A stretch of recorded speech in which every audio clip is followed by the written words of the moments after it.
Facebook kanyakla kod YouTube.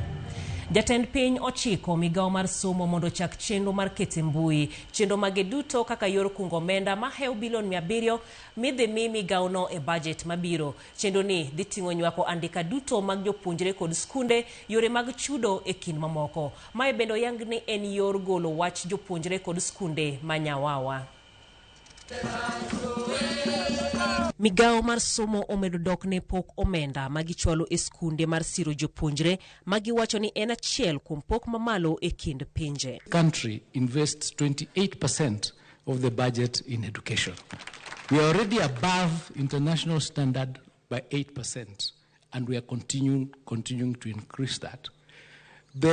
Yudo hikomenda magana 226 gana 227 ma en atamalo 30 mar omenda ma sirkal chwalo. We have progressively enhanced the budget in this sector from approximately 500 billion in 2022 to 702 billion in this financial year.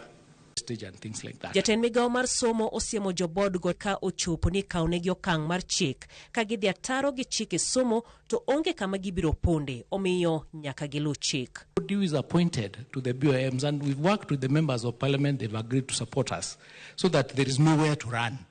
Once we get you, you can't go to your member of parliament, you can't go to your heads of tribes or whatever to say, you know, we are being targeted. It's not going to happen. So we are going to deal with you because the regulations are there. Chenro mar keto nonro jopuonjre kod skunde e mbui oyangne biro chakore e dweche 2 mabiro ka jatend piny wacho ni en yor jiwo ler e sekta no kendo kedo kod mibadhi. I want to encourage stakeholders from our teachers to boards, to parents, for all of us to agree to a digitization process so that it makes it easy for us to deploy all the resources we are deploying, whether it is capitation, whether it is bursaries, and everything in between. Magi duto oyangi e chenro mar yaw ayanga twak e kind jokanye sekta mar somo matimore Naivasha kama jatend piny ojiwo weche mag ratiro mar bero sekta no.